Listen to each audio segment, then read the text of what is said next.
How the PlayStation changed everything.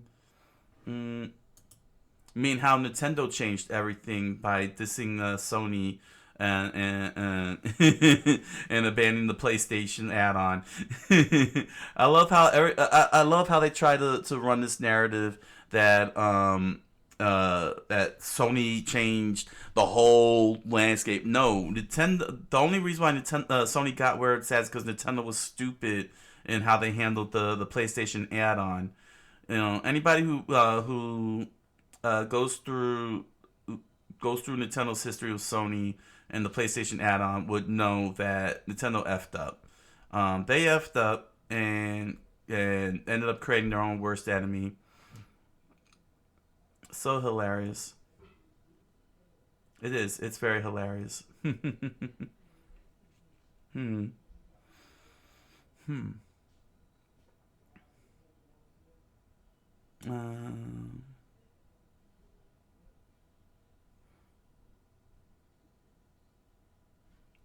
Yeah. Hmm. Yeah. There's no interesting news here. Let me see here. Are they gonna? Let me see if. Let's see if IGN mentions. Let's see if IGN actually gonna mention the. Okay, there we go. The origins of PlayStation go all the way back to the late 1980s when Sony agreed to produce sound processor chips for Nintendo's new Super Nintendo console. Just a short duration into their partnership, Nintendo proposed a joint venture. It wanted Sony to create a new drive system for the Super Nintendo based on the CD-ROM format that Sony had pioneered, but the deal collapsed in an ugly fashion, leaving many Sony executives bitter and wary of working in the industry again. Thank you. I'm glad you put the context in there because without Nintendo, none of you would have a Sony PlayStation. You know, people act like Sony created this PlayStation. No, well, technically they did. Not like, but not like that. Not like that. You know, Nintendo and Sony built it together, and Nintendo's like, yeah, we're gonna go with Philips for some stupid reason. They went to Philips. Sean Layden, former president and CEO of Sony Interactive Entertainment America. There was a sense that video games were toys, and Sony is not a toy company. With confidence, do we have to fight on someone else's battlefield with unproven weapons and no experience in strategy? But Ken Kutaragi, the man who first arranged Sony's deal with Nintendo, refused to be deterred. Sean Layden continued. Kutaragi-san, often called father of PlayStation, was trying to get the company to not back down from their gaming ambitions, but rather lean further in and say that if we can't do a peripheral for Nintendo, let's just do our own machine. Fair enough. I mean, Nintendo screwed you all over. I mean, I don't blame Sony for that. I mean, that was such a low ball dick move that what Nintendo did because the thing was that they didn't break the deal, you know, behind closed doors, you know, behind the curtains, behind the scenes. Nintendo broke the peace publicly when they went on stage during the what was it, the Consumer Electronics Show. Was it this? Was it CES that had happened? They went up and said that they announced a partnership with Philips, while Sony was standing there with their pants down, you know, thinking that they still had the whole thing going with Nintendo. And that was just such an unprofessional move on Nintendo's part. I don't fault the Sony, you know, going their way and putting the PlayStation out there and crushing Nintendo. You know, that was you know, that was when a lot of fanboys, you know, crumbled away from Nintendo for good. You know, Kutaragi's vision was to create a machine that brought the cutting edge experience of arcades into homes of regular people. That would mean a console capable of 3D graphics. That would mean a console capable of 3D graphics. At the time, that felt like a true quantum leap beyond Sega and Nintendo's 2D offerings. But while stellar visuals would be what would sell the console to the public, it was the use of cheap CD-ROMs rather than expensive cartridges that would be Sony's secret weapon, which is very true. Those shiny plastic bagels would convince the wider games industry to bet on Sony. At least that's what Sony held. Mm, mm, Sean Layden continued. That's a very gross image there. Getting flash ROMs manufactured and built in Hong Kong or Taiwan.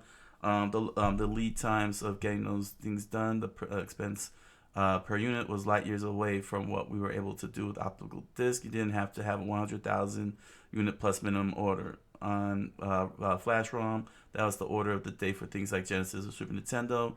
With optical disc, you can just order 10,000 discs, and if your game sells out on Thursday, give us a call and we can replenish you by Wednesday next week. Andrew House, former president, global CEO of Sony Interactive Entertainment, said that I think was the aspect that people sort of lost sight of. Kodaragi's philosophy was that by lowering the cost of how much games cost to make, which is true, physically, you could have more developer participation in the industry. You'd lower the barrier to entry, so there could be lots more companies making games. That in turn opened up creative risk-taking of a kind that hadn't been seen in the business before, which wasn't possible with the previous model. And Nintendo really put up one hell of a barrier back in the 80s and 90s. Them and Sega, they really put one hell of a barrier up to get your game, published on their consoles.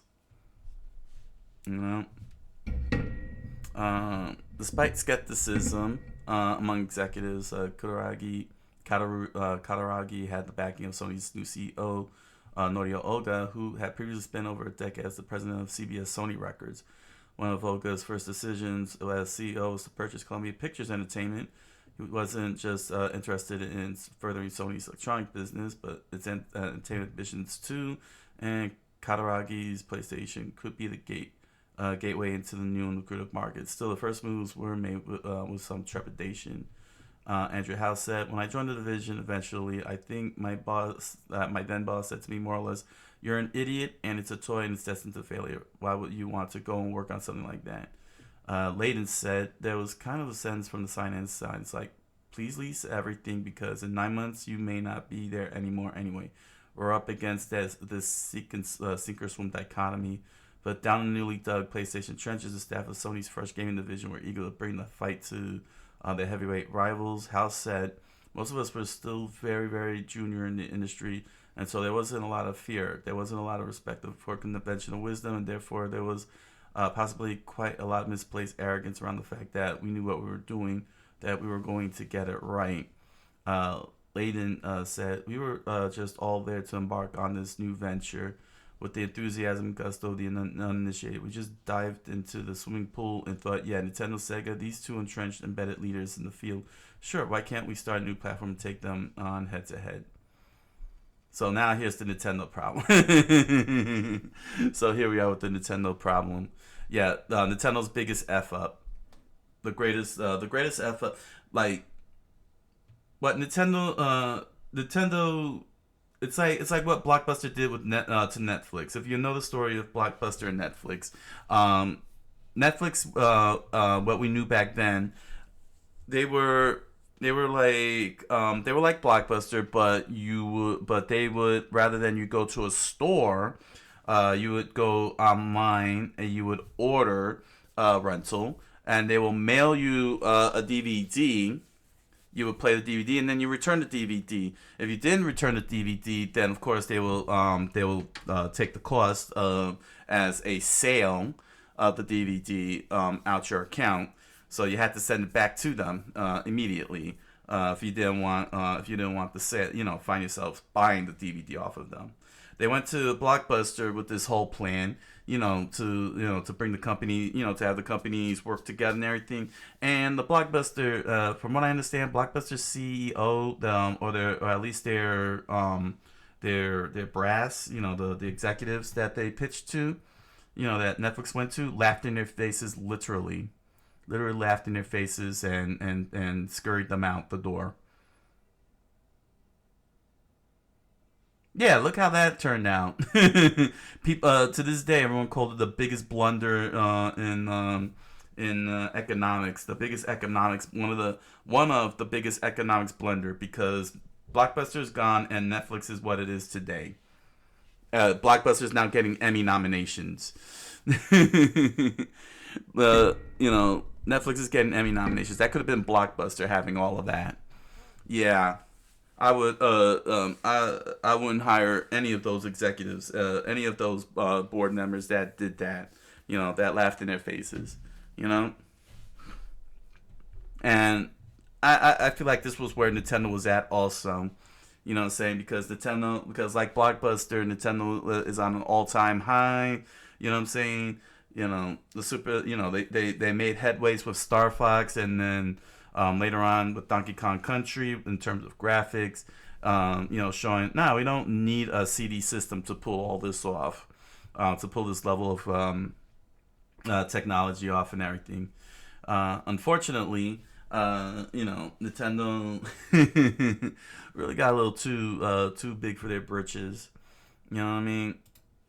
All the confidence in the world couldn't make up for Sony's clear disadvantage, though. The company had no experience in creating video games at all, which is true. There wasn't even one person on staff who could rival superstar developers like Shigeru Miyamoto or Sega's Yuji Naka. Layden, we didn't have any first-party development at that time because you can't spin that stuff up in 6 months. No, you can't. You've got to spend years doing that, which is true. House, we couldn't afford that to have that strategy. We had to be heavily flipped the other way around, very dependent on third-party publishers and third-party developers. And yeah, that's to all honesty, that's actually very tough. Even though it's Sony and it's the biggest entertainment, one of the big entertainment giants in Japan and North America, that's a very tall order to ask, to develop a first party games division in such a short time and then expect to have third party, expect to have first party games right out the gate within a matter of months, especially with the tech that they were dealing with.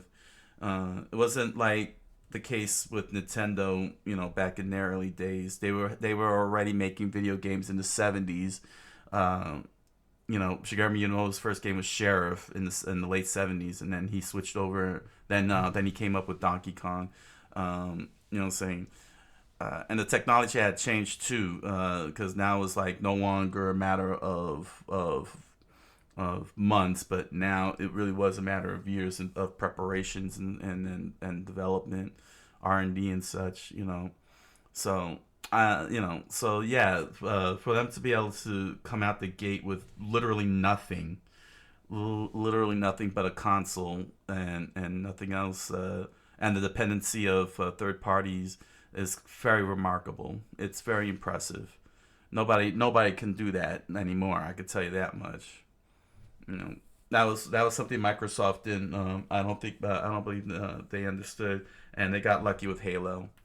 They got lucky with Halo. I could tell you that much. Sony came in with nothing, literally nothing. And it took one F up on Nintendo's part to put Sony on the path that it went.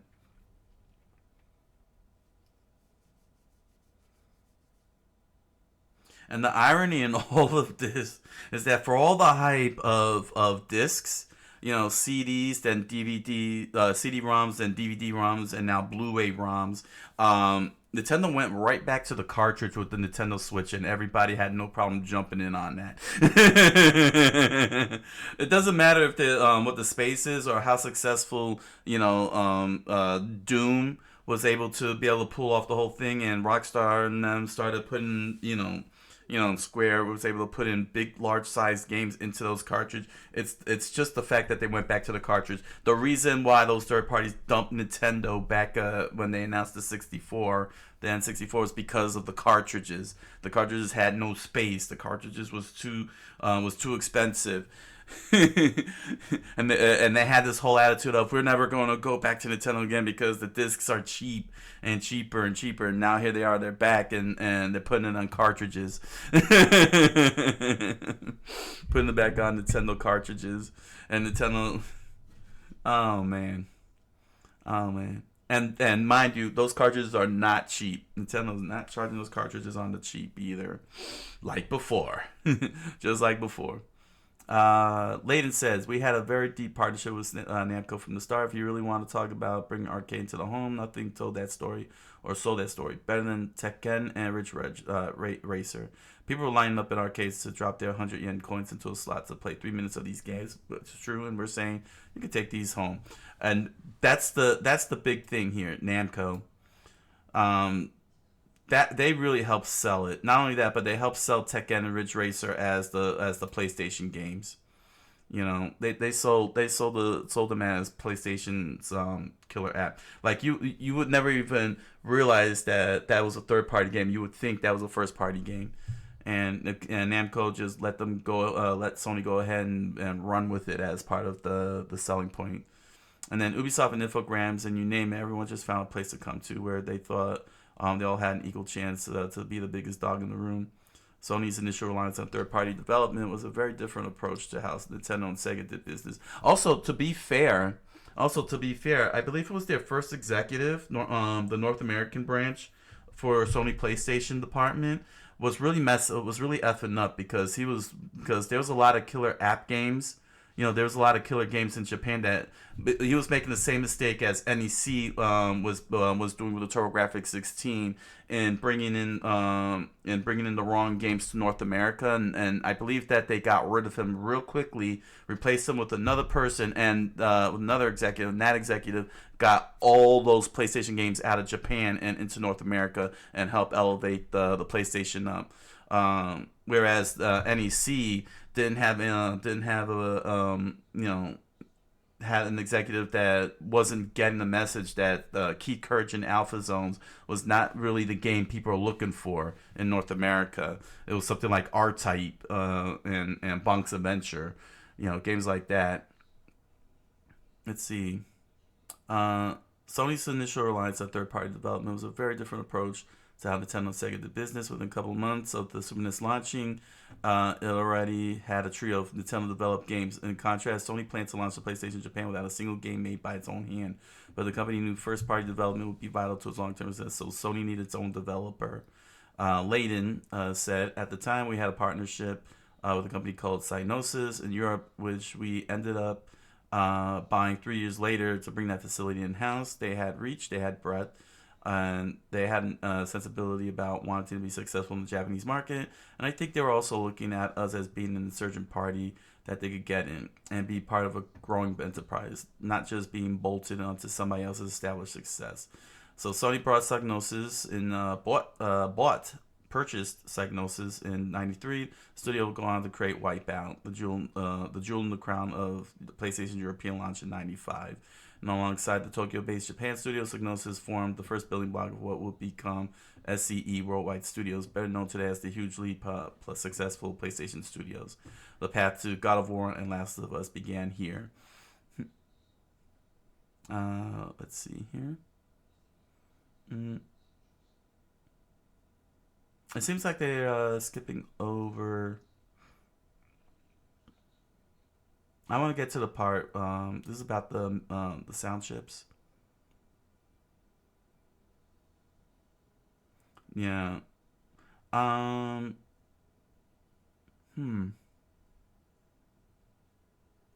trying to find the part where Nintendo effed up.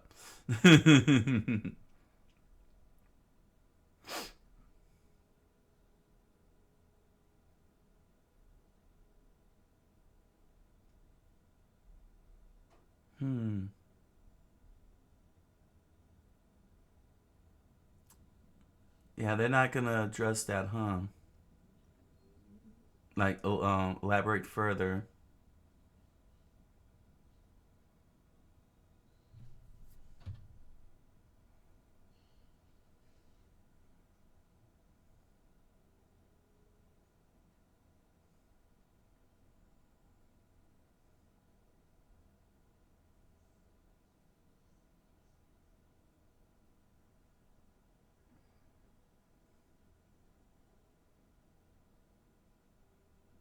Mm, I'm just trying to see here. Yeah, they're really not gonna address how. Yeah, they didn't address how Nintendo effed up.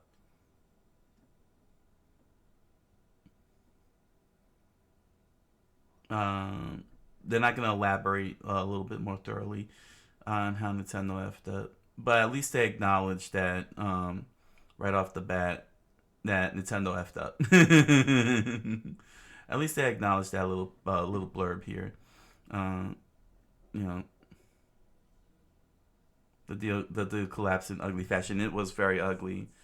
I mean, you don't you don't go if you're gonna break the deal, you do that privately. You don't go on stage of a big show like E3 or consumer. I'm not sure if it was Consumer Electronics Show or E3. It was one of those two shows. Nintendo went up on stage. Sony thought that Nintendo was going to announce a whole thing for the CD, and Sony thought it was them that Nintendo was going to talk about. And then Nintendo said we're teaming up with Philips right on the stage in front of everybody without even telling Sony what was going to happen and everything. And Sony stood there in the middle of that trade show, completely humiliated and egg in their face. That was a really unprofessional, effed up thing Nintendo did. You know, I love Nintendo a lot, but you don't do things like that, you know? And Sony rightfully, took the PlayStation and turned it into their own console, and was nothing Nintendo could do about it. Nintendo made their own worst enemy, you know? Hiroshi Yamauchi really got too fat headed in his arrogance. I know they don't want to hear it, but you know what? You gotta hear it, Nintendo. Your executives, your owners, the Yamauchis, that they really screwed up on this. You know what I'm saying? You could have, if you would have stuck with Sony like you should have. If you would have made your deals better with Sony, if that was a big problem, you would still be top dog today. With Sony by your side, you'd be top dog. You know what I'm saying? You wouldn't you wouldn't be having these all these issues. You would be, let's see here. We're talking what, 1995, right? Yeah, you would be on, yeah, PlayStation 5 it would be Nintendo PlayStation 5 right now. You would be on Nintendo PlayStation 5 rather than Sony PlayStation 5. That's how big a deal that is. That's how big of a deal that is. I bet you Ocarina of Time would have been 3 times bigger than what we got if it was on a CD-ROM. Same with Super Mario 64. I bet you both of those games would have been twice as big than what we got on the N64 had it been on had Nintendo not botched up the PlayStation and gone CD. I know a lot of people sit there and be like, yeah, but there was piracy and all that. You know what? People still pirated the damn Nintendo games with the cartridges. People still pirated the cartridges. What difference was that gonna make? Nothing. People were still gonna buy the damn discs. People were still gonna buy the original disc. Was gonna bank anyway. Because they had the brand names. And that evolutionary leap with Ocarina of Time and Super Mario 64 on the Nintendo PlayStation add-on, or better yet, a whole console in and of itself. But here's the other thing too. Seeing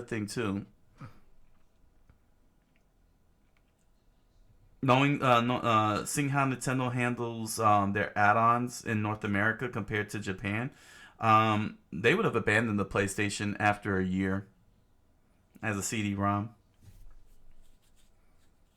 I don't know what Sony would have done after that, but Nintendo would have left the Sony PlayStation with zero faith. I think the landscape would be so much different. The landscape would be completely different if Nintendo hadn't effed up the deal.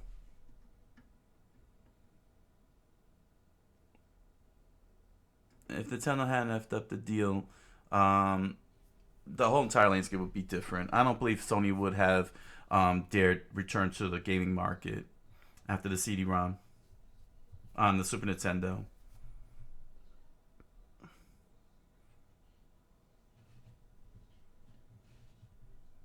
But then again, that's an alternate history hub thing, so that's an alternate history hub. Nintendo effed up. Sony took care of business. Sony took care of business. Got what they wanted out of the PlayStation. Made some smart moves. Made the ultimate. Made what today's generation called the flex, saying that it was $2.99. Yeah. See, like here, Sony. The next step was to bring PlayStation to the rest of the world. Sony knew it had to make an impact ahead of U.S. and European launch in September '95, and a brand new summer trade show called E3 was the place to do it. Yeah. Okay. So yeah. See, E3 started. So it was the Consumer Electronics Show. It was the Consumer Electronics Show that happened because E3 didn't start until September of '95. So on the first day of the show, seemed as if Sega had stolen Sony's thunder. That was when the Saturn was announced. The rival company announced that its Saturn console, which was also planned for a September launch in the West, was available right there and then U.S. stores for $399 US dollars. It was a huge move for Sega, but one that Sony was well prepared for. For the PlayStation representation, Steve Race, the head of development at Sony Computer Entertainment America, took to the stage to deliver the industry's boldest mic drop. He simply leaned towards. Leaned. Just say leaned. ED. What the hell is leaned? He leaned toward. Oh my gosh! What the? This better be a real word here. Is that a real word? Simple past tense and past participle of lean. Let me see here. Lean. Was this written in Britain? Chiefly British past tense of lean. Was this written? Was this written in Britain? If this was written by an American, he needs to be slapped upside the head for that pretentious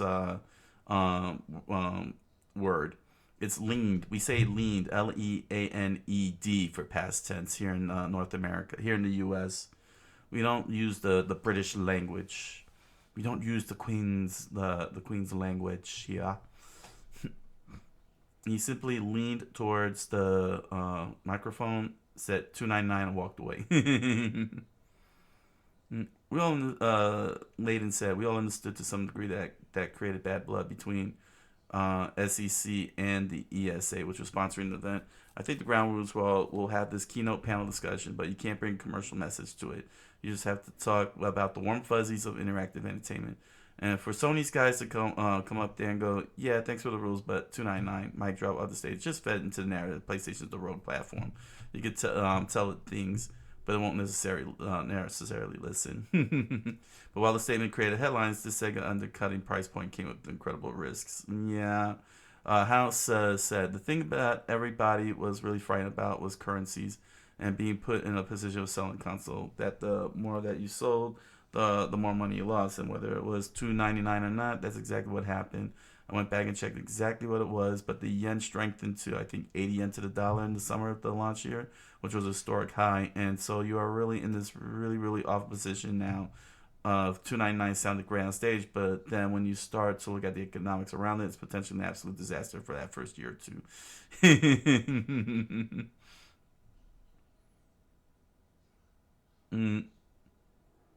What could have been a disaster was instead a monumental success. PlayStation significantly outsold the Saturn, both the US and UK, because Sega effed up royally. The console quickly became the flagship games machine of the market of the generation. Yeah, Sega really messed up the Saturn, you know. Not just only in it's not even so much the price point, but, you know, they really didn't have many games on, you know, they had the same hiccup, you know, that you always have on your first year. But the big mistake really was that they announced the Dreamcast after releasing the Saturn. And that pissed off a lot of retailers. That was the royal F up on Sega's part. You know, within its first year, Sony took control of 20% of the entire American video game market.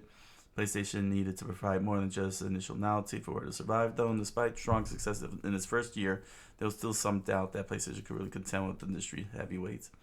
house. I was trying to get a business off the ground distributing other internal Sony studio games in Japan. At a certain point, I went to the editor of the most prominent magazine games that was out there at the time. And I remember he looked me in the eye at the end of the presentation. He said, Sony will never make a good game. You don't have what it takes. You don't have an eye to quality. You'll never take on Nintendo. You say, I hate when people say shit like that, man. I hate when people say things like that. I really hate this type of remark. Okay? I hate when people say that to people. Like, who the hell are you? You know what I'm saying? It's the same thing I feel about in sports when they say, when a team makes a playoff and they say this team has no business being, like, what the hell? It's their business to be in the freaking playoffs. What do you mean it's not, they had no business being in there just because they were crappy the year before? They have every right to be in the playoffs if they can make it in. That's the rest of the team's fault that to not overtake them for the eighth and final slot. You know, I don't like those type of statements. Everybody's got dreams. Everyone has a right to pursue them. Don't tell them they can't do it just because you live in some fantasy world that you think is reality, that things can't be done just because you say so. How about you help people instead of discouraging people? You can still be brutal and blunt, you know what I'm saying? But lay out what the roadmap is, and then put that in the palm of the person's hands, and it's on their hands to decide if they want to follow that roadmap to success or they want to walk away from it. Don't take it away from them. Don't keep it away from them or gatekeep it or block it away from somebody just because you have the experience. You know, your experience is not the same as another person's experience. Don't ever tell people they can't do something. As long as it's legal and not illegal. If it's illegal, then yeah, you want to stop them. You know, you do want to stop them. But if they're being legal, if it's legal, you've no right to stop a person from pursuit. And so the real battle began. Sony had to prove that PlayStation was the place to find not just quality but experiences you couldn't play elsewhere. Thanks to the cheaper CD format, it was able to encourage development partners to take creative risks and experiment beyond established genres. And so the PlayStation quickly became the home of some of the gaming's most innovative creations. Yeah.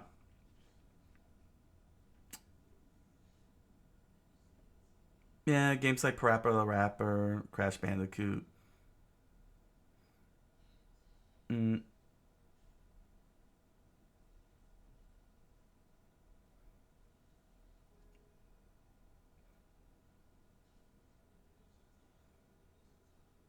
yeah, here we go. This was like the nail in the coffin on Nintendo here. Um, that will change everything. This is what really changed everything. Final Fantasy VII, not just so much in terms of the JRPG genre or the way we see video games or anything. It changed this changed the entire landscape of the economic side of the video game industry. Because remember, Nintendo was at the top, and Nintendo felt like they could do no wrong, and then they made one big wrong, and that was the cartridge. They decided to go cartridge with the N64 because, again, they didn't trust the CD-ROM. They didn't trust the CD format whatsoever. That's why they abandoned, you know, you know, uh, you know what I'm saying? That's why they made such crappy decisions with when they were making the deal with Sony. And so here they are with the N64 saying, yeah, we're still doing cartridges. You got to buy these proprietary cartridges. And companies like Squaresoft, who wanted to evolve their games, their game designs and everything, looked at the cartridge and said, this is too small. There's not enough space. You know? So perhaps Sony's most significant move, though, was to convince Japan's most prolific RPG developer to leave almost a decade of Nintendo loyalty behind and bring its most ambitious game to PlayStation. Later, for Sony to get Square to bring Final Fantasy VII to PlayStation was huge. With Final Fantasy VII, I remember those opening cutscenes and the ability to ramp that up.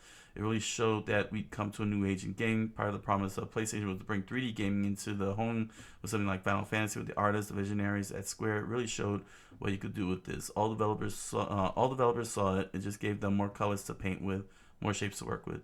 Final Fantasy VII went on to become PlayStation's second biggest game of all time, selling over 10 million copies. But in demonstration of diversity of the PlayStation library, Final Fantasy's huge story and even larger swords were in complete contrast to PlayStation's best-selling game of all time, Gran Turismo. Developed by Sony's own Japan studio, it was a racing sim like the likes of which had never been seen outside of an arcade, and to date it has sold almost 11 million copies. No matter your gaming taste, there was something for you on PlayStation. Sony's advancements in both technology and business strategy had pushed the games industry into a vibrant, varied place. By '99, the company had claimed to establish 60% of the American video game market. It was the uncontested king of the fifth console generation. Its precision was so strong that it easily fended off competition for Sega's new, more advanced Dreamcast. But the PlayStation couldn't last forever. With the new millennium in sight and armed with all new experience, Sony set in motion plans for a successor console. So, yeah. Yeah. Yeah, Nintendo really effed up. Breaking the deal. They effed up when they broke the deal. You know, they effed up when they broke the deal. They really did not want Sony to be the competitor that they become. They only have themselves to blame. They broke the deal. They humiliated them publicly at Consumer Electronics Show. They went with a company that completely flopped on them, Philips. Nintendo made their own worst enemy. They had one of the best damn consoles in their hands in PlayStation, and they screwed up. They screwed up. You know what I'm saying? They screwed up royally. You know, I don't know. I don't know what they were thinking. According to Game Over, which is an unofficial biograph, economic account. It said that it was said that Hiroshi Yamauchi didn't trust the CD-ROM format, and to make matters worse, according to them, to Game Over, the authors of Game Over, according to them, and again, it's unofficial, but according to them, Nintendo and Hiroshi Yamauchi gave Sony the CD format rights to Mario and their first and other first party games, meaning that Nintendo was not going to see much money much money out of the CD.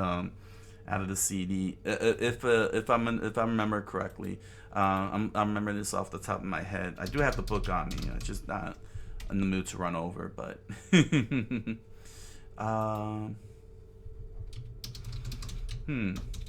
me see here. Yeah, Game Over: How Nintendo Conquered the World. I have this book. Let me just show you on the view screen. This book here. It's supposed to be. It's kind of like an unofficial. I don't know if this is official or unofficial, but it chronicles Nintendo's climb to the top of the market and describes the tactics and how it became one of the most successful high-tech companies in the world and how it effed up in the end. 451 pages of that history. Let me see. Give me 1 second. Let me see if I can find it. There we go. I found it. Here we go. Game Over. Yeah, the riveting story of Nintendo's conquest of the interactive entertainment industry offers true tales filled with cocky arrogance, confidence, and international intrigue that rival any novel. Whether it is recounting the struggles over the game Tetris, offering blow-by-blow narrative Nintendo's bitter legal warfare, or its seesaw competition with other companies for market leadership, Game Over is a masterful piece of business journalism and technical reportage. A book both cautionary and hugely entertaining. This special edition also includes 2 new chapters that detail Nintendo's up and down in the game industry since Game Over was first published, and they look at how Nintendo has handled the cycle of hardware releases under pressure by its competitors, the industry's reaction to being put under a microscope by Congress over game content, and how the overall mood of the gaming giant has changed over the last decade. Let me see if I could find it. This quick little thing here.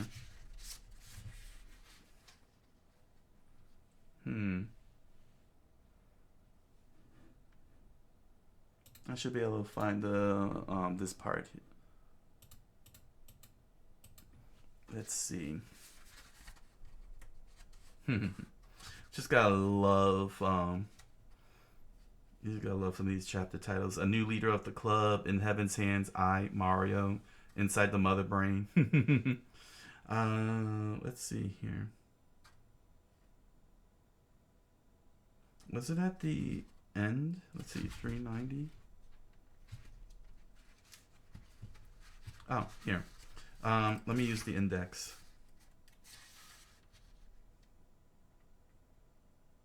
There we go. CD games. CBS TV. Oh, look at that. Castle of Illusion. Oh, man. It's the Atari deal. Yeah, the Atari deal. The first time they tried to go get into a deal. DuckTales 217. Oh, man. Just seeing some of these things, it's just crazy. Here we go, PlayStation, page 378. Oh yeah, and it comes with some art too. Well, no, not art, but images as well. This book, I don't know if the newer ones do, but yeah, you get to see some of the stuff that they created all the way up to 1994. Let's see. 3.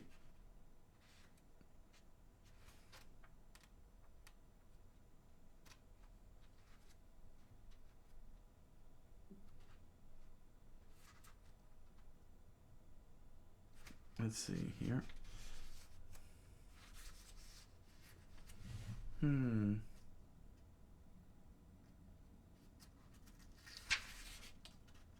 Okay.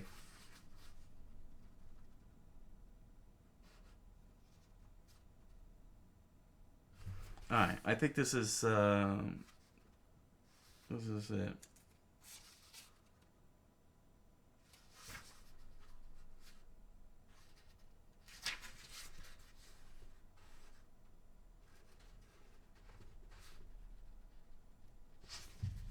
see, at what point...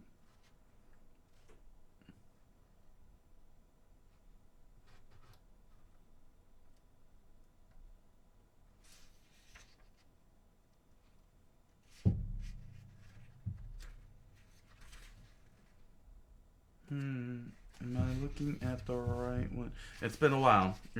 So trying to find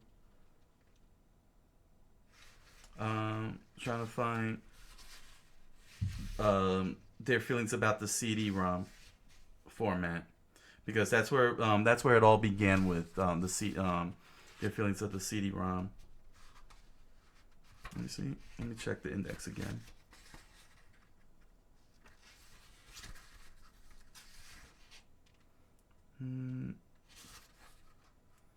368. Here we go. Was it 368?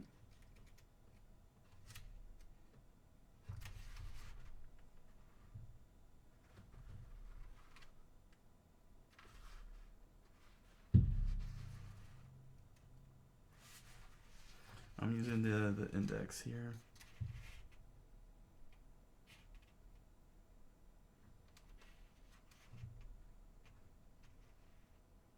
Alright, so it started at...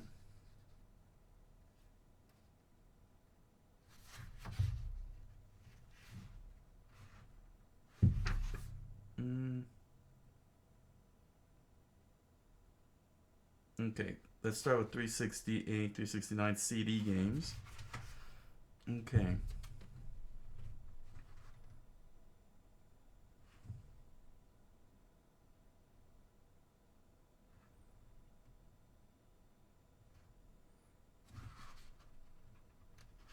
Am I looking at this?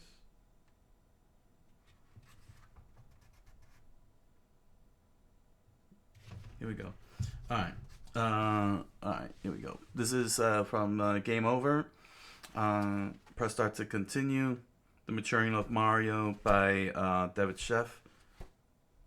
Featuring photo history of Nintendo. Page 360, page 67. Sonic Chapter Sonic Boom.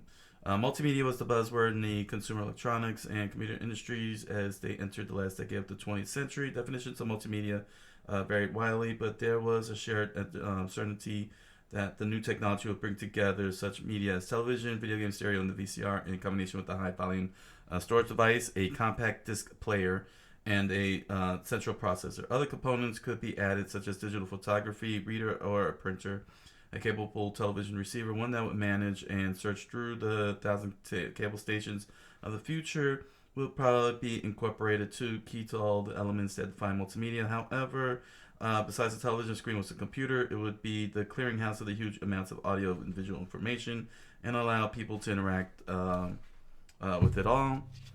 Multimedia at first would offer higher quality entertainment, whether it's stereo television or video games with CD quality sound, ultra sharp graphics, and intricate animation. The biggest aid to sales of multimedia machines would probably be feature movies when they became widely available on CDs instead of VHS tape. Cassettes, since the quality of movies on CDs would be so superior, and because CDs, unlike VHS tape, would never degenerate. Advances in technology would have to cover in the field of image processing and in data compression techniques before movies would play on CDs, but they were coming. Sony showed off early versions in January 1992. All right, let's move down a little bit more.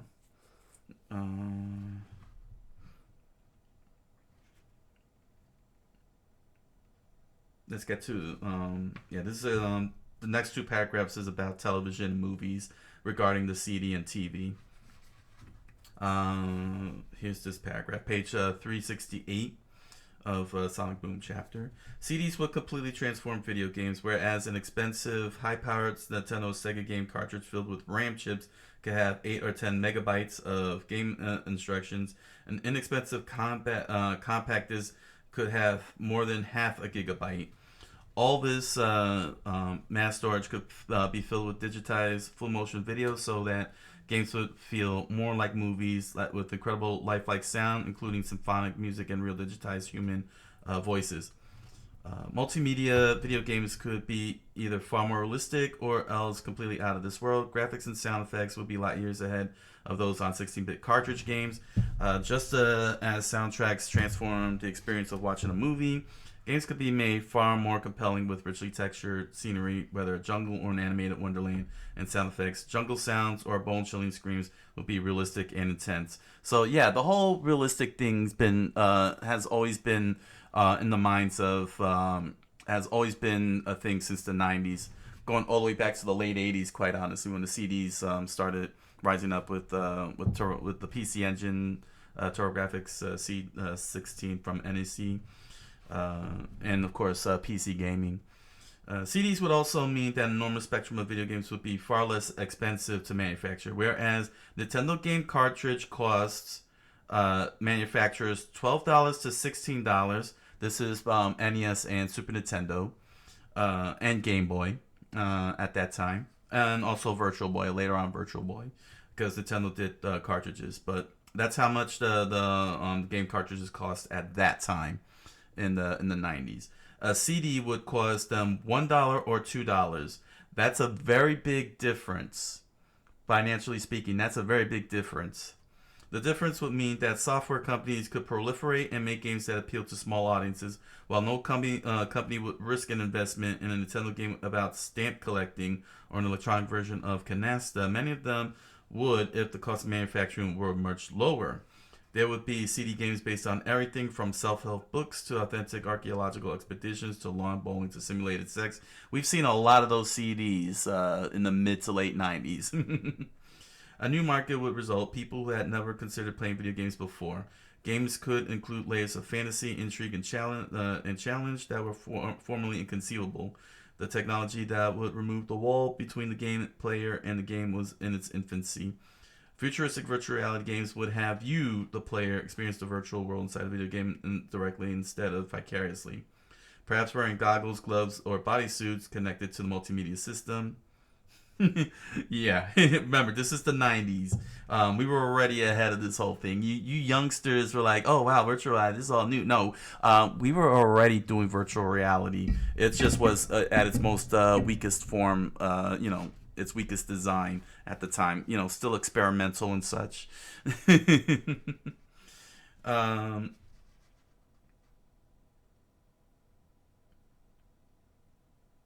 Players would enter a fictional world and perceive it not as an outsider looking in, but from within the game itself. They would not be controlling a tiny cartoon of Mario on a television screen. They would be Mario. They would look up, face a cherry red Goomba the size of a VW bug charging toward them through a surrealistic palm tree forest, and they would have to react quickly. For all their uncertain futuristic promise, the multimedia and interactive entertainment businesses were coming. That much was unarguable. It was also generally accepted that multimedia was going to swallow up large segments of some of the world's largest industries, including much of the consumer electronics and entertainment industries, as well as segments of the computer businesses. Analysts predicted that the multimedia business would eclipse that for the VCR by as early as the turn of the century, which was absolutely true. That prediction was absolutely true. DVD just and the PlayStation 2 just immediately swallowed up and destroyed VHS into extinction. Estimates of the size of the industry varied widely. Some experts predicted that more than $3 trillion a year would be spent on multimedia by the year 2000. They were absolutely correct. They were absolutely correct on that one. Nintendo switched over to that proprietary disc with the GameCube in the early 2000s. Dropped the whole entire cartridge stick. And then you had, of course, the Dreamcast, which faltered, struggled, and ultimately faltered. And then there was the PlayStation 2 with the DVD. The largest multimedia corporations would own commanding shares of that stake. Needless to say, Nintendo wanted as much of it as possible.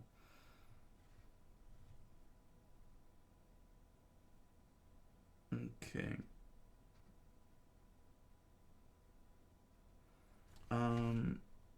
Let me see.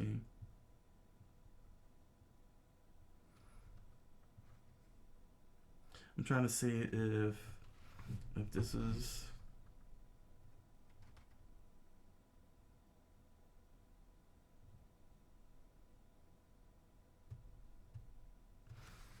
okay. Here we go. All right. Continuing on. There's no skips here. I'm continuing on. Page 370 of Sonic Boom chapter. If Nintendo could repeat the success of its 8-bit system with the 16-bit machine, it would be an ideal position to emerge as a strong player in multimedia. At last, it would have the opportunity to follow through on what Hiroshi Yamauchi had envisioned years before. His video game system would transform into a multi-use, multi-purpose home computer, the first truly pervasive home computer for the mass consumer market.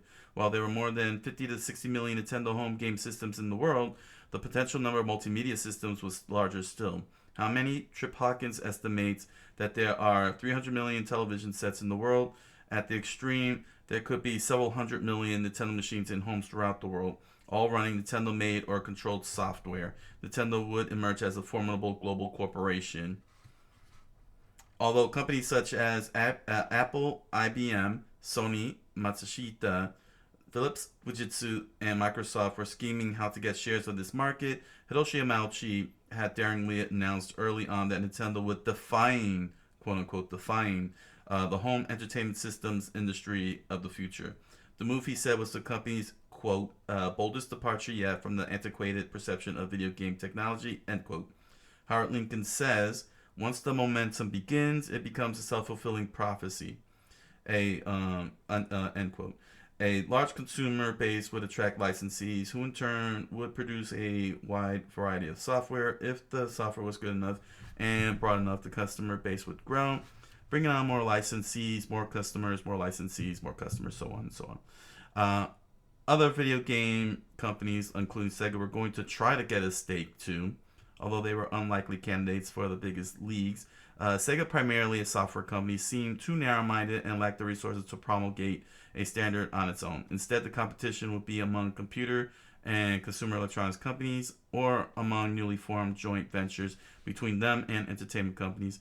Hiroshi Yamauchi's appetite was large enough to imagine it.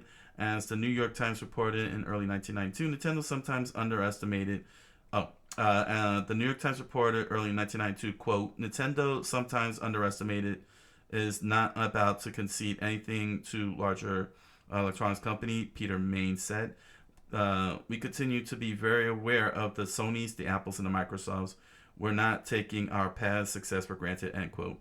Hiroshi Imanishi said, quote, the Super Family computer will be the fastest selling and ultimately the most widely spread computer of all, end quote. To get there, Arakawa and Yamauchi kicked the pace into overdrive by mid-1992, though their failure to blow Sega away with the Super Nintendo was a sobering cold shower. On one front, the Super System push was revved up. On another, there was heightened drive to do what Nintendo had done better than anyone in the past: create games that would keep its fans and new generations of fans intrigued.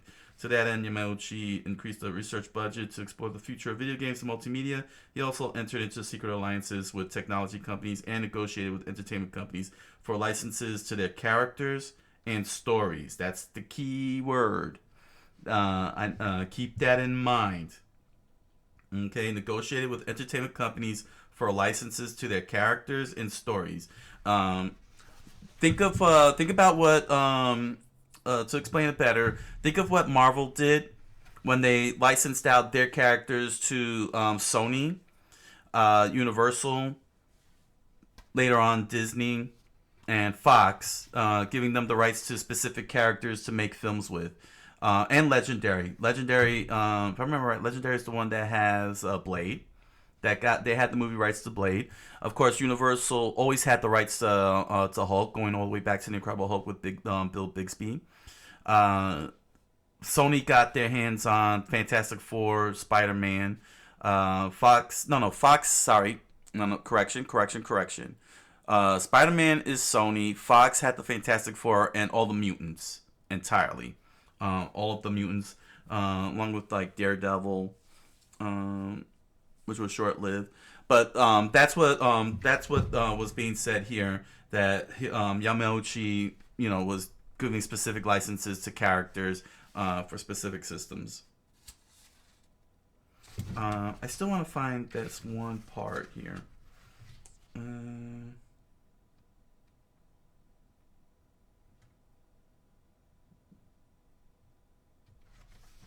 Let's see.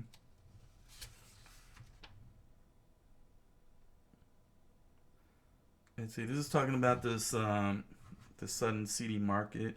Yeah, this set of paragraphs is about the CD market.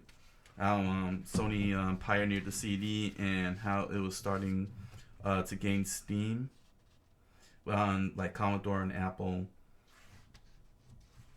Let's see.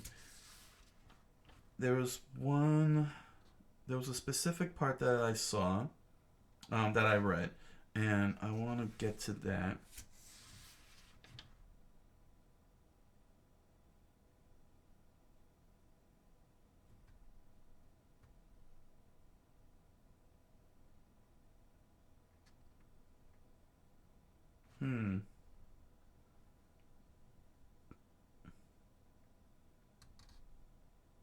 I think we're here.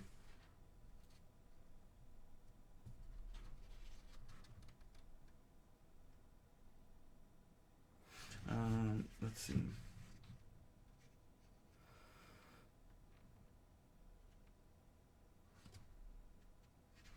Okay, is this the start?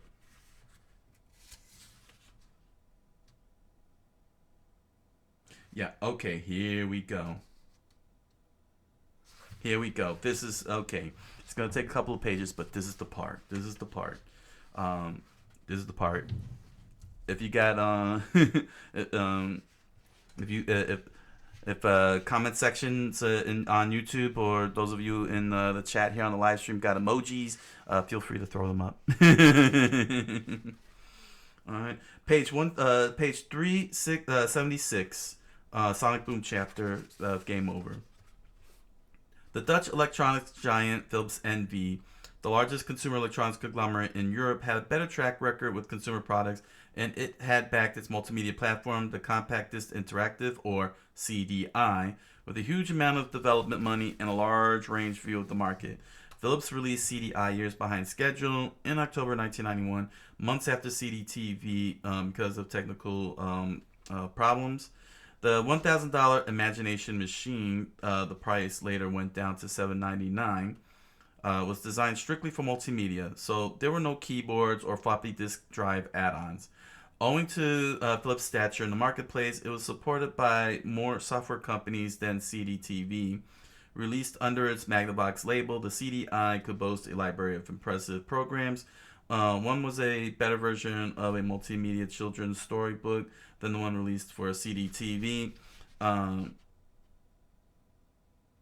CD-TV was owned by Commodore Company, best known for Commodore 64 back in the 80s.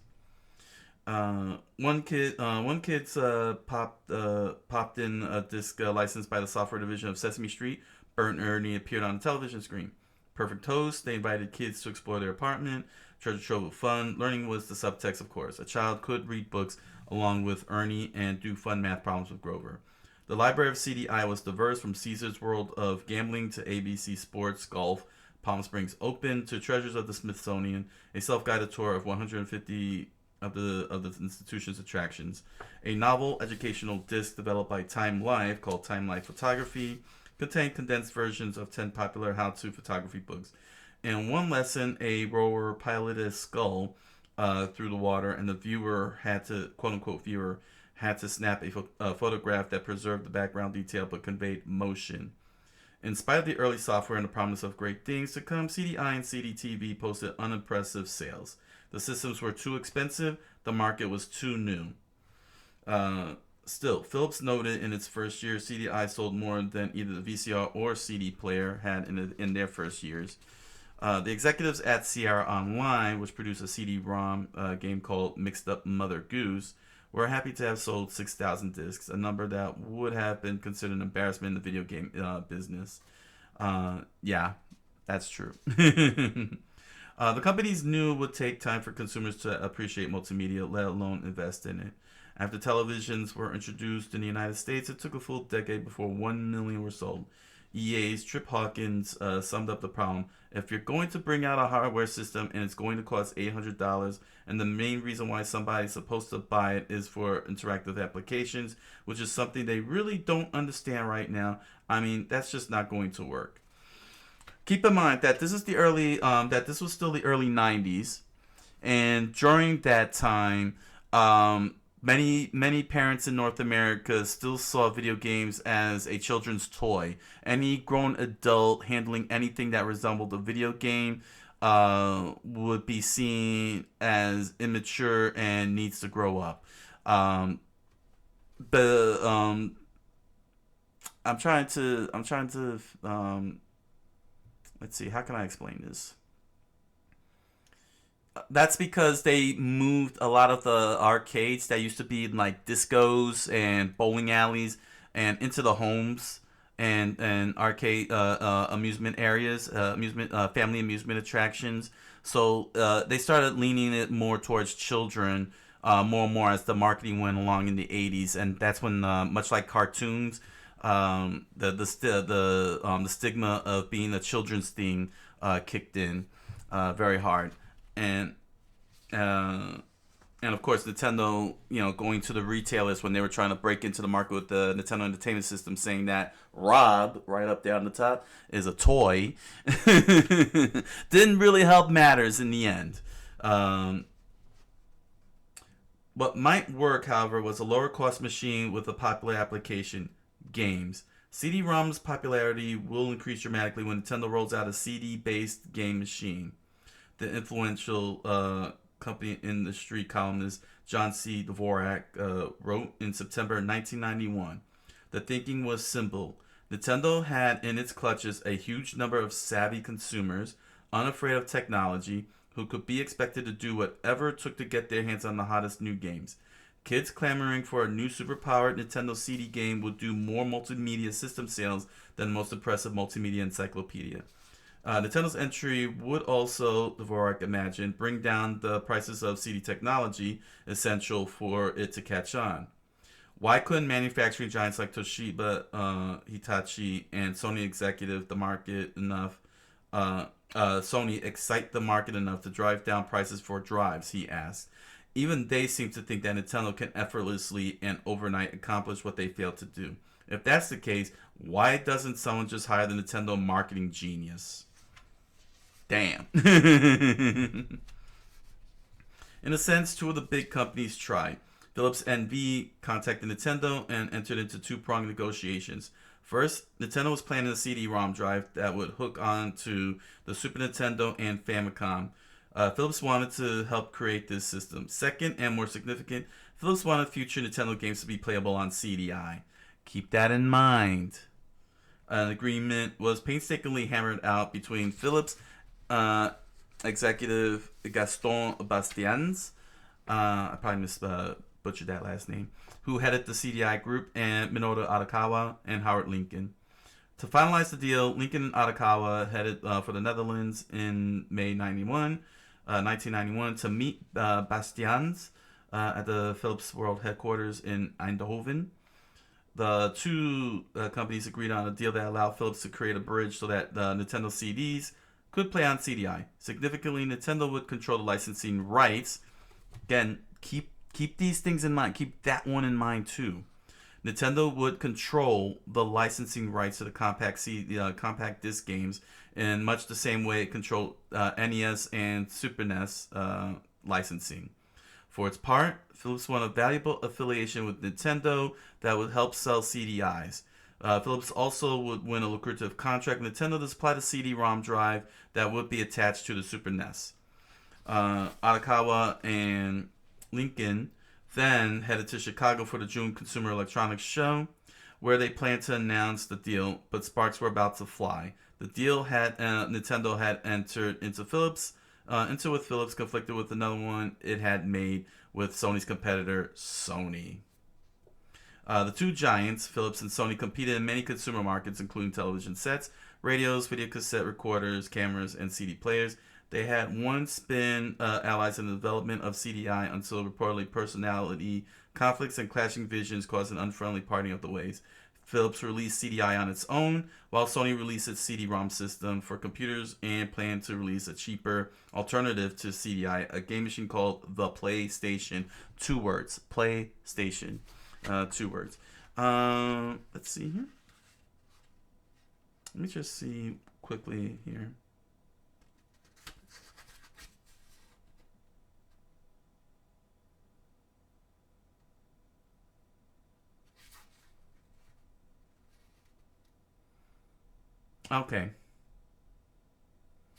Okay, so I am in the correct page. Let me see here, 372. Did I skip? No, I did cover that. Okay. All right. I just wanted to make sure I covered that. And I did. Page 372. So this is the multimedia deal part. Nintendo's multimedia deal with Sony. So we're now at the crux of how Nintendo made PlayStation happen. We are at the apex. We are at the cliff. We are at the climax of why PlayStation exists. How Nintendo made PlayStation exist. When the PlayStation was announced in summer 1991, it caused headlines acknowledging that the video game business had grown too large to ignore any longer. Sony was entering the fray in partnership with a dominant force in the industry, Nintendo. Sony also had awakened to the fact that it could use a relationship with Nintendo to explore the CD-ROM business. The Sony PlayStation seemed to be an ideal vehicle that would usher in the era of CDs, since it played CD-ROMs called Super Discs, as well as Super Nintendo cartridges. It was an extraordinary alliance. Two Japanese companies, giants in their respective industries, were joining forces. But this was before Nintendo's executives realized the implications of the deal they had signed with Sony back in 1988. So this is the part that I want to try and find here.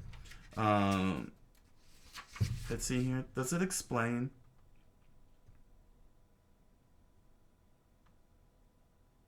Yeah, okay, it does explain. Page, continuing, page 379, continuing the same paragraph. This was before Nintendo executives realized the implications of the deal they had signed with Sony back in 1988. By 1991, it was seen as a disaster, one that contradicted Nintendo's cardinal tenet of giving nothing away. Nintendo, which had predicated its business on complete control of its game software, had granted Sony the right to control and profit from all CD-based software that played on the PlayStation. When it had announced the PlayStation, Sony emphasized that it was the sole worldwide licensor of the Super Disc format, quote unquote, quote, sole worldwide licensor of the Super Disc format, unquote, and Nintendo was left to twist in the wind. So there you go. That is the royal F up. That's where Nintendo royally effed up, and this was the trajectory that led to Sony taking the PlayStation in the direction that it did. Honestly, how Nintendo could have made such a terrible decision like that is really beyond me. It's very weird that they would even make such an agreement like that. Let's see. I'm trying to see if I can. I'm trying to see. Oh no, wait. This is the new chapters, right? This is because I'm reading off the new chapters that they added in, because they added in 2 new chapters, and that was Sonic Boom and Borders. I believe those are the 2 new chapters that was added to this special edition. So unless I can find 1988.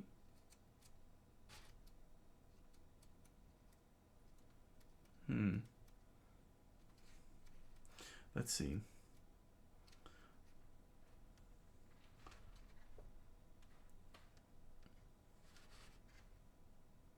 I'm trying to see if that was covered in the earlier chapters. 1986. No, this is the Tengen issue, the Atari games situation.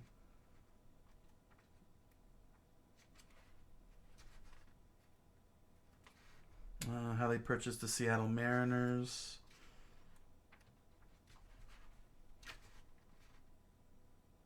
Yeah, this is I'm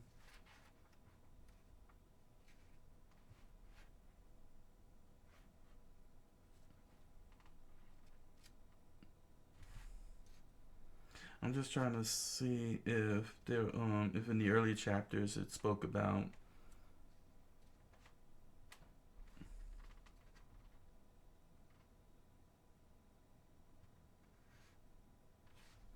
No.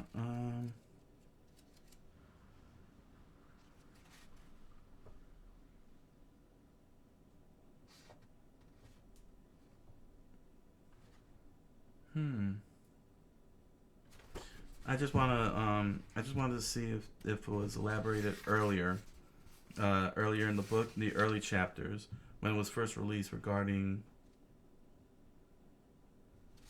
Sony. No, right? It was only in the new chapters. 471, 472. Oh, that's in the later chapters. 294. That's the earliest that they speak of.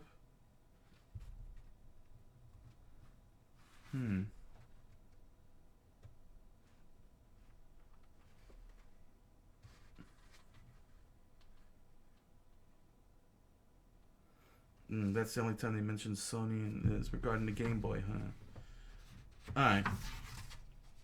I just wanted to make sure that I didn't miss anything. Okay, so this was the multimedia deal. Okay. Wow. So this is a lot. Okay.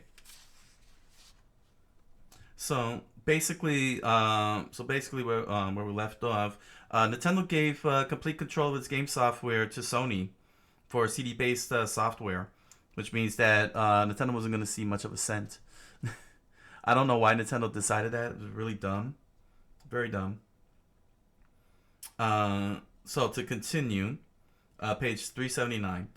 Perhaps Yamauchi had been intimidated by Sony back in 1988 when the deal was signed, and perhaps he had underestimated the importance of CDs, but the situation was intolerable regardless of his signature on the contract. Yeah, it was very intolerable. Sony announced the PlayStation at the June 1991 CES in Chicago. The PlayStation would have a port identical to the one on the Super Nintendo, as well as a CD-ROM drive that would play Sony Super Discs, CDs that contain up to 680 megabytes of data. The machine would play high-quality video games and eventually other forms of interactive entertainment. Olaf Olofsson, the chief of Sony Electronic Publishing, who was in charge of the PlayStation, explained, quote, "In order to promote the Super Disc format, Sony intends to broadly license it to the software industry," end quote. Olofsson, youthful, blonde, dapper, added. Okay. Quote, "We will draw on the creative and entertainment resources of the Sony family of companies, including Sony Music and Columbia Pictures, to develop and market an exciting lineup of software products," end quote. Sony was going directly after Nintendo's customers. In Fortune magazine, Olofsson was quoted as saying, quote, "Primitive cartridge-based games brought in $4 billion to $5 billion American dollars in the U.S. alone last year. The video game business won't get any smaller. It will get more sophisticated. With film and music, the games will be much more interesting. By owning a studio, we can get involved right from the beginning during the writing of the movie. We can get footage as it's being filmed. We can say, can you film the backstage in a certain way because we need it for a video game." Fortune, end quote. Fortune reported that Olofsson was seen on the set of Hook, the Robin Williams and Dustin Hoffman movie, several times before the filming was completed. He was deciding what backgrounds to use in a Hook video game, which parts of the soundtrack to include, and how best to time the game's release. So, yeah. Sony was in a position to cripple Nintendo, and this deal set the stage for it to use Nintendo to win customers, steal licensees, and then discard the company. But there was more. Sony was the sole supplier to Nintendo of a key chip, the audio chip inside the Super Nintendo, which is why we have some of the best music coming out of those games. It had been designed by Sony so that its full compatibilities would be taken advantage of only by programmers working on an expensive development tool created by Sony. As one industry consultant put it, Sony had Nintendo by the balls, quote. It was not a tenable position as far as Hiroshi Yamauchi was concerned. Because of that, he instructed Arakawa to proceed with the Philips deal. It was meant to do two things at once: give Nintendo back its stranglehold on software and gracefully F Sony, end quote. The New York Times restated it more genially. The move, quote, "The move was widely seen as an attempt by Nintendo to center the compact disc market on more favorable terms." Yeah, Nintendo really. This is why I say Nintendo really messed up. Because Yamauchi gave away the licensee rights in 1988 to Sony, and that put Sony in such a powerful position, to penetrate the market, the video game market. The implications is just so damning. I still think that the way Nintendo went about it was wrong, because it did create their own worst enemy. They should have tried to do something a little bit more in the back rooms to deal with the issue that Yamauchi created. Going publicly the way Nintendo did, that was the big mistake. You know what I'm saying? That was a critical error move. Publicly, Nintendo explained it had allied itself with Philips, makers of the original CD, because its CD-ROM technology was superior. Privately, it was known that Yamauchi had allied himself with Philips because he had decided Nintendo would not become dependent on any other company. Not one, not even Sony, intimidated him. So Nintendo conspired with Philips to pull the rug out from under Sony in front of the press and public at the CES. Yeah, I was right, it was CES. The day after the PlayStation was announced. There was no doubt that the move was designed to embarrass Sony and make it clear to any doubters that Nintendo was fearless. Yeah, this is what I'm saying. This was the wrong move to make, quite honestly. I felt that was the wrong move, business-wise. That was not a smart move. The Sony executives in Japan had learned about the pending press conference 48 hours earlier and were, according to all reports, stunned. The company's chief executive, Norio Oga, attempted to stop the deal by placing calls directly to Hiroshi Yamauchi at Nintendo Company Limited and Jan Timmer, the new chairman of Philips, in Amsterdam. Bastians also heard from Sony brands. Nintendo and Philips presented a united front. They said a deal had been concluded and there was nothing to discuss, though faced with the threat of lawsuits and quote unquote other repercussions. Nintendo insisted that the Philips deal did not interfere with the arrangement with Sony, and the protests fell on deaf ears. Top Sony officials continued to attempt to head off the announcement. Howard Lincoln says, quote, "There were tremendous efforts on a worldwide basis to keep that press conference from happening. They gave up on us, but they kept pressuring Philips," end quote. Timmer and Bastian's fielded numerous calls. In the meanwhile, Sony's New York team considered canceling the announcement of the PlayStation, but things had gone too far. Also, it would have played right into Nintendo's hands. The press conference began at 9 a.m. sharp. It was heavily attended by a huge gathering of press from the trades and major newspapers. It was expected that Nintendo planned to boost the Super Nintendo and remark on the company's significant alliance with Sony. Instead, Howard Lincoln, at ease at the podium, announced Nintendo's plan to work with Philips. The buzz in the room was audible, but it was nothing compared to the frenzy at Sony. Olaf Olafsson was livid. Quote, "They stabbed us in the back," end quote. The young powerhouse from Iceland told a confidant. In statements to the press, he insisted that Sony had an exclusive deal with Nintendo that was being violated. The shockwaves were felt throughout Japan, where the industry speculated about the implications of Hiroshi Yamauchi's stand and the price Nintendo would pay for humiliating Sony. And boy, did Nintendo pay the price. That was a nasty price they've paid.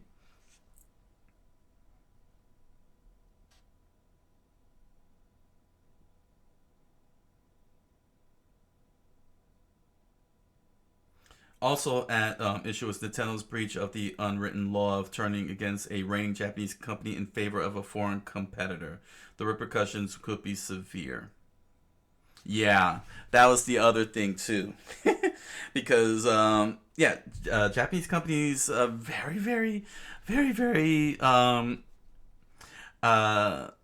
rigid when it comes to working with foreigners.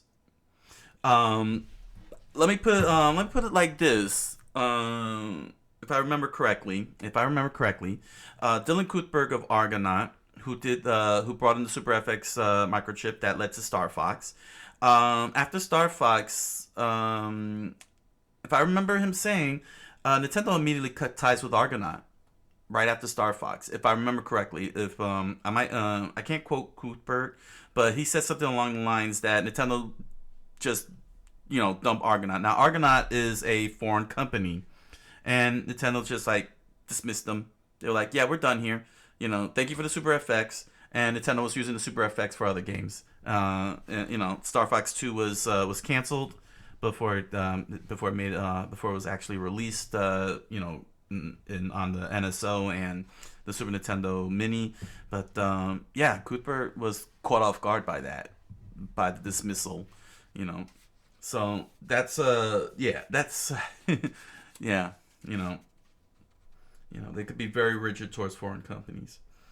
In Japan, there were meetings at both companies' corporate headquarters. In the United States, lawsuits would probably have been filed in the same circumstances, but Japanese companies work differently. Yeah, they're not. Yeah, lawsuits is not something Japan.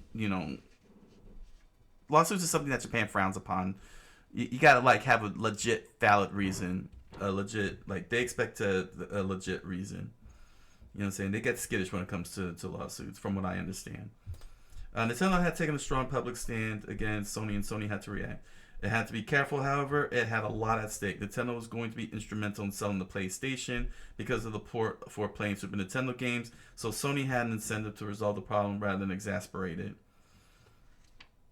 Nintendo, meanwhile, could benefit from the relationship too if it could win better terms, primarily the control of CD games, which it made or licensed. That's the key. Remember, that's the key thing. Nintendo signed off with Sony, legal binding, that Sony would have the licensing rights to their first parties, to their characters and such on the CD, on the PlayStation CD, in CD format, actually. CD format. And not only that, but Nintendo was but as this continues, and continuing here, page 382, Nintendo was tied to Sony because of the audio chip, and it was sure to suffer in one way or another if it alienated Nintendo. That if they lost those audio chips, the Super Nintendo's audio quality would drop hard, and that was one of the big selling points. It was having the better sound versus Genesis. Genesis still had some good music, but when it came to that really top tier sound, that's why why we keep seeing the Dolby symbol on many Super Nintendo games is because of that Sony sound chip. While a contract between American companies is typical dozens of pages long, a contract between Japanese companies might be merely 2 or 3 pages written to Western eyes with considerable ambiguity. These nebulous agreements are designed to allow room for continued negotiations over the life of the contract. Often a good faith clause is included, including the parties' agreement to sit down and discuss problems as they arrive. Since the contract was vague on certain points, at least according to Howard Lincoln, Nintendo Company Limited danced through the loopholes to extricate itself from the bad deal.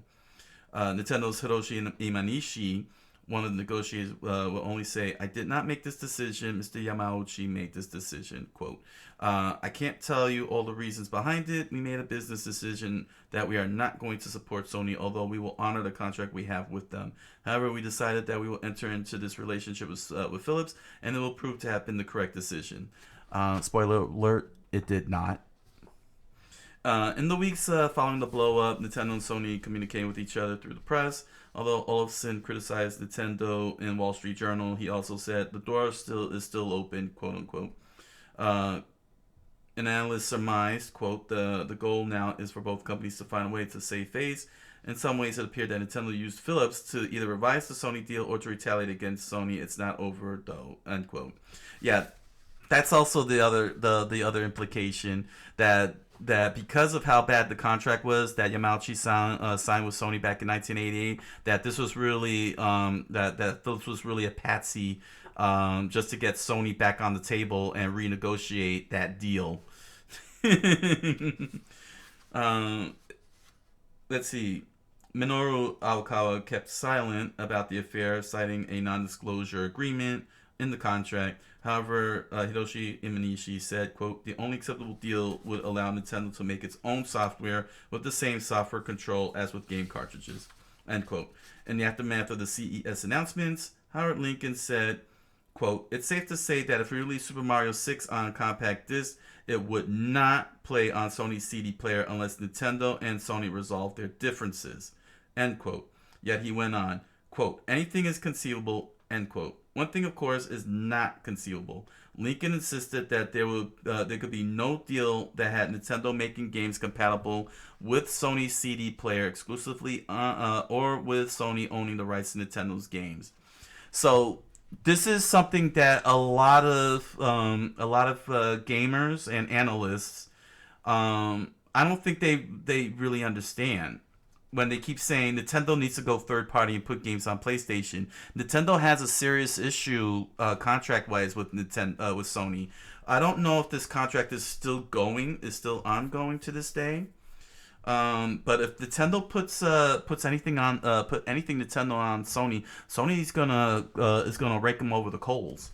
I'm not sure if if to this date they did renegotiate and squared out that contract. But if this contract from 1988 is still standing, Nintendo will not put that on a Sony PlayStation. They will not put a single one of their licenses on the Sony PlayStation, because then they will lose those rights, those CD rights hard.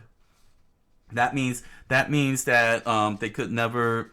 That if they were ever to do their own CD system, like a legit CD system, which is why they've been avoiding the CD systems to begin with, and the Sony proprietary CD discs to begin with, it's because of this contract that Yamauchi signed in 1988. This is what a lot of people don't understand. They can't put it in any format that's owned by Sony, because then Sony will get them. And in spite of all the CD machines that hooked on. Yeah, let me reread this part. Let me reread this sentence. One thing, of course, was not conceivable. Lincoln insisted that there could be no deal that had Nintendo making games compatible with Sony's CD player exclusively, or with Sony owning the rights to Nintendo's games. So, page 383, continuing on. In spite of all the CD machines that hooked onto computers and expensive the CD-ROM players that hooked onto televisions, the multimedia explosion would probably not begin until a company like Nintendo entered the business. Trip Hawkins in 1989 said, "The VHS became successful not by being the best technology in the world any more than a Nintendo machine is better than a personal computer. It was the cheapest technology that did the job." Remember that. Remember that. Remember that little key phrase there. It's the cheapest technology available that did the job. That became Nintendo's modus operandi, starting with the Wii, moving forward. Multimedia would proliferate like the VHS business if there was a $100 video game system that could be sold as an upgraded system to the 30 million households in America that are video game literate. Of those 35 million households, at least several million are going to be interested in a product like that if it is released with good software. That is the way of getting the market going without having to beat people over the head to educate them about something completely new. They already understand interactive entertainment, and it's in their price range. End quote. The product was the Super Nintendo, Genesis, or something similar. Then, Hawkins continued, quote, "Release a $200 consumer-grade CD-ROM player with a digital controller and some RAM that would also play audio CDs if the price were low enough. A lot of consumers would buy it instead of a regular CD, figuring they would get the extra capability to play games for a little more money. The total becomes $300, which is an order of magnitude less than what the current PC companies are trying to sell multimedia for. $299.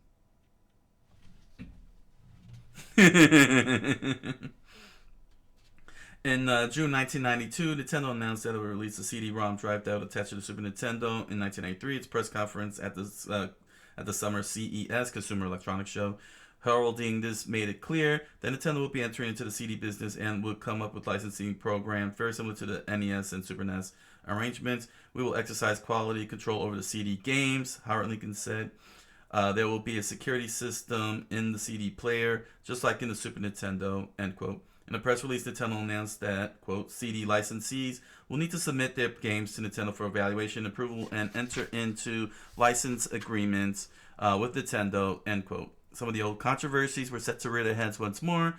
Quote, "We'll definitely have the security system, and it is conceivable that we could have exclusivity clause in the CD agreement," Howard Lincoln said. "See, I don't think there's anything wrong with Nintendo's exclusivity clause, and no court has yet to determine that there is," end quote.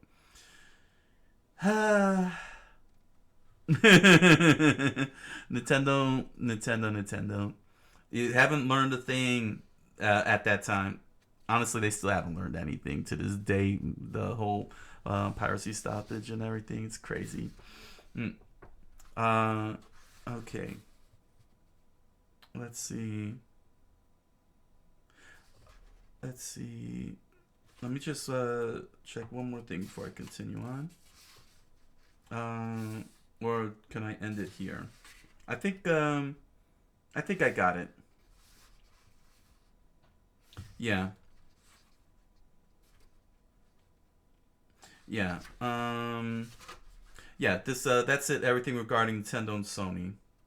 The rest is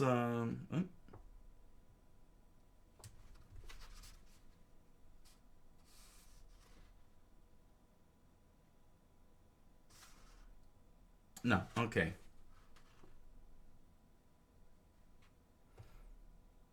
Okay. This is just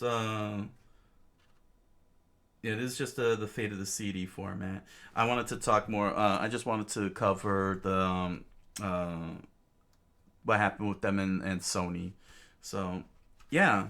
You can continue reading. There's a lot more about the CD format and the aftermath. But there we go. Game over. Press start to continue. Get the latest edition. Actually, get the latest edition.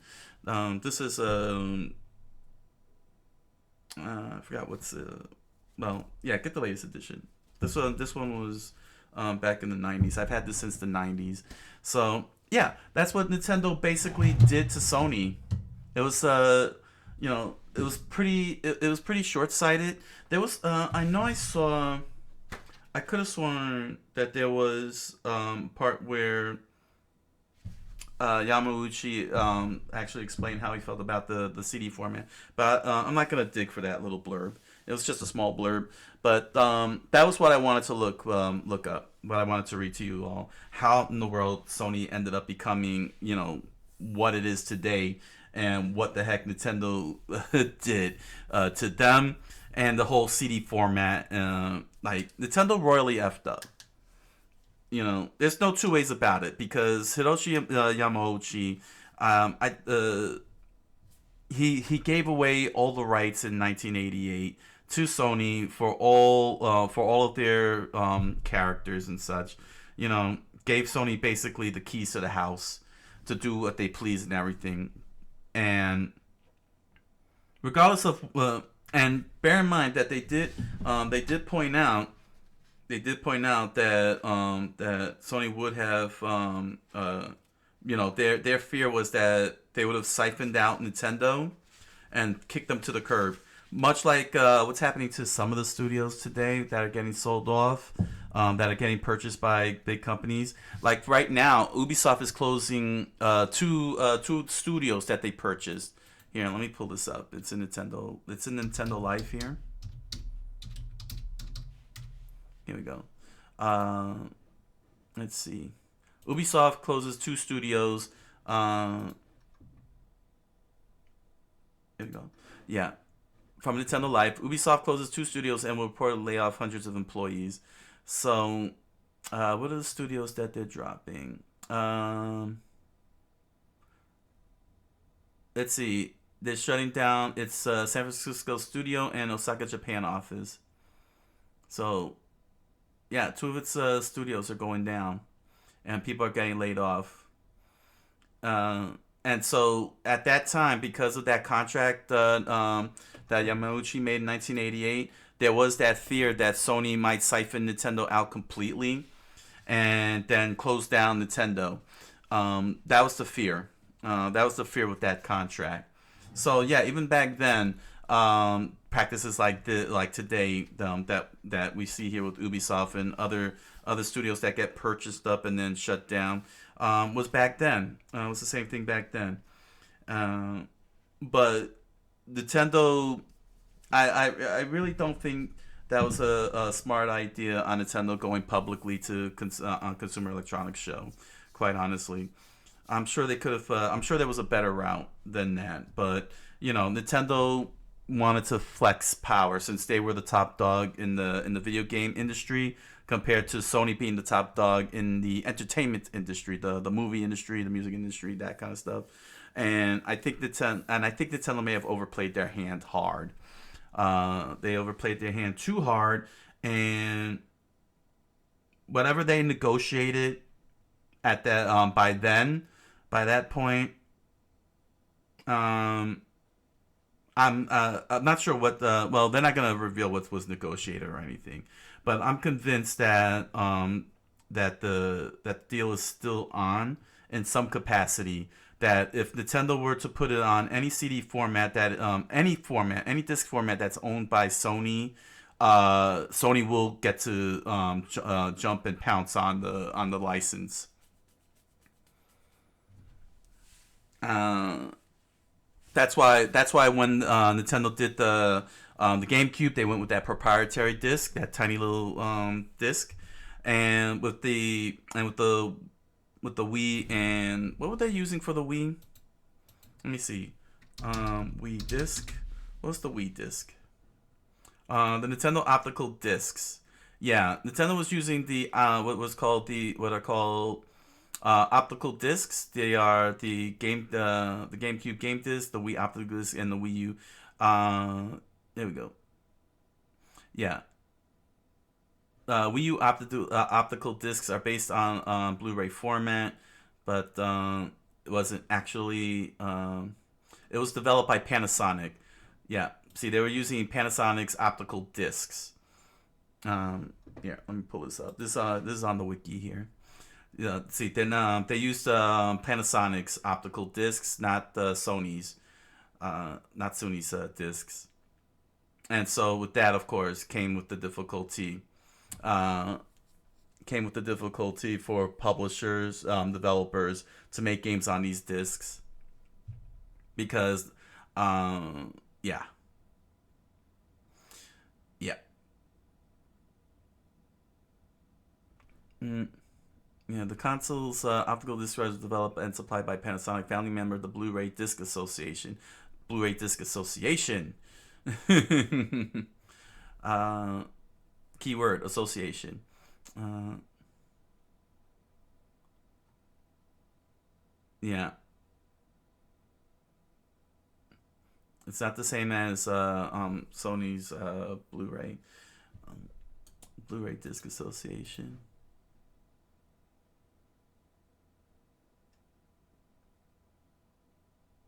Yeah, that's a whole other complication thing. But the point is that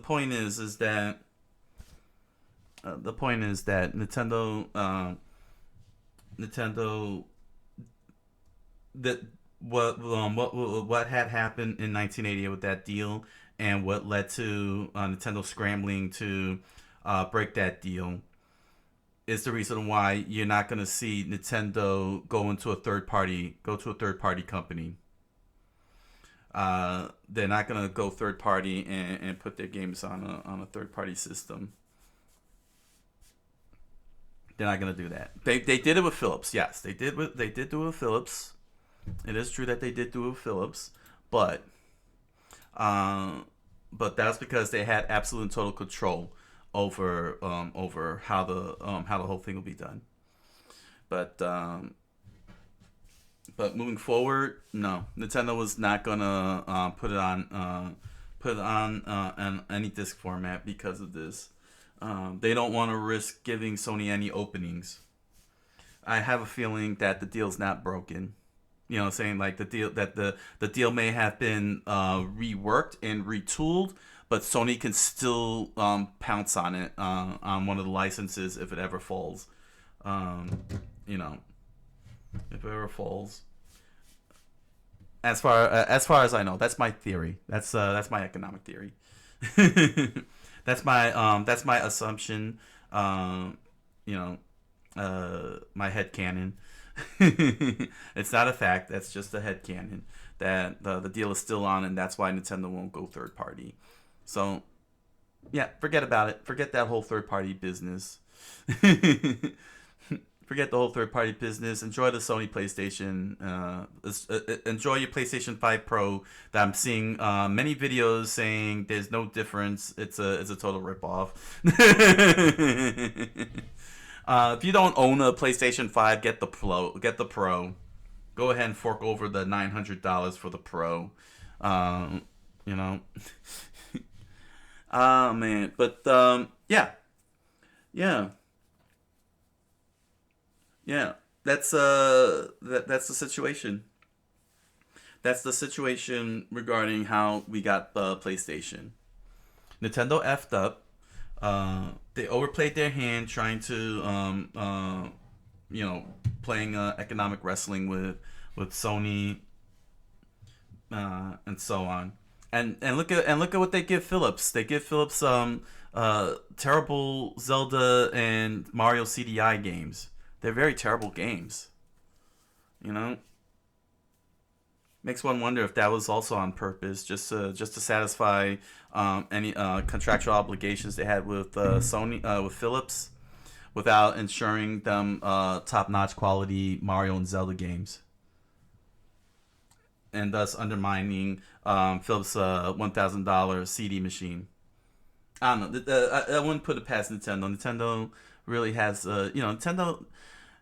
Nintendo historically has always been underhanded and shady, and books like Game Over really, bring that to light, and you know,